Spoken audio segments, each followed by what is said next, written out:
Bank manager calls 911 to remove black woman seconds later. She fired him with one call, ma'am. You don't belong here. Step away from the counter. The words were sharp, meant to cut, not question. She blinked, confused. Then saw it, the tight jaws, the whispers, the slow shift of security toward her. She'd said nothing wrong, done nothing wrong, and yet the weight of every stare pressed down like a silent accusation. Moments later, red and blue lights flashed against the bank's glass doors. Someone had made a call, and it wasn't for customer service. Welcome, story lovers. Where are you watching from? Hit the like button and drop your city name in the comments so we can see how far our story travels. Nia Carter was used to being invisible in rooms full of polished suits. As a 41-year-old tech mogul, she had grown accustomed to raised eyebrows and condescending smiles, but she never let them stop her. After selling her app startup for millions, she quietly began acquiring failing regional banks. One by one, she turned them around from behind the scenes. No press, no headlines. She wanted to make generational change without painting a target on her back. That morning, she walked into the downtown branch she had recently acquired.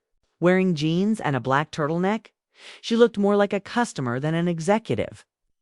She came to observe operations, speak with staff informally, and ensure everything was running smoothly. But something was off the moment she entered. Whispers, glances, the kind that feels too familiar to ignore. She felt it in her gut. Someone was about to make a dangerous assumption. As Nia approached the front desk, she was met with cold indifference. The teller barely looked up. When Nia asked to speak with the branch manager, she was asked why. Calmly, she requested access to her personal business account, one linked directly to the corporate holdings that owned this branch. That's when the shift happened.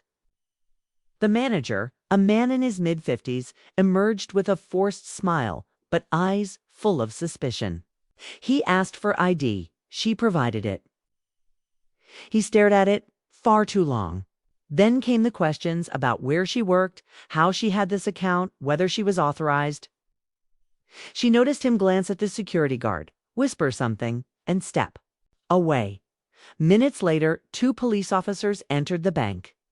They didn't ask her name. Didn't ask what happened. They asked her to leave the premises. Customers stared. Phones came out, but no one intervened. Nia stood still, calm, but burning inside. She tried to explain, but the manager cut her off, insisting she was trespassing, that her ID didn't check out.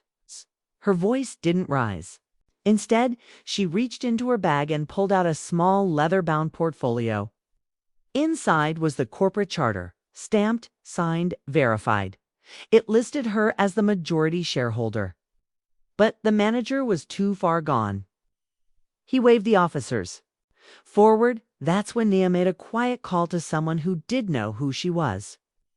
And everything changed. The officers paused mid-step. Nia didn't plead, didn't yell. She spoke a name into the phone.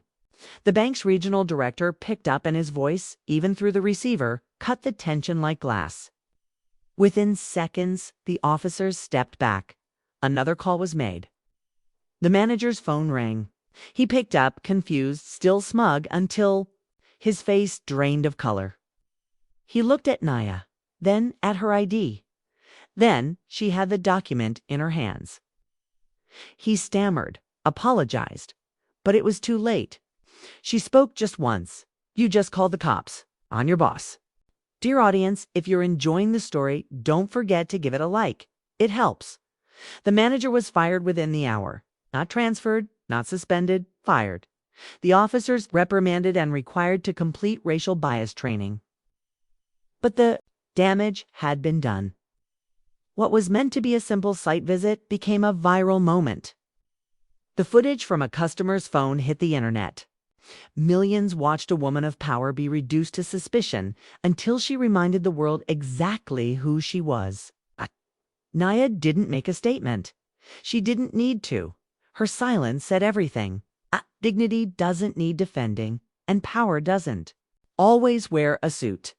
Because in a world that still judges skin before credentials, she proved that sometimes the most potent weapon is patience. Thanks for watching.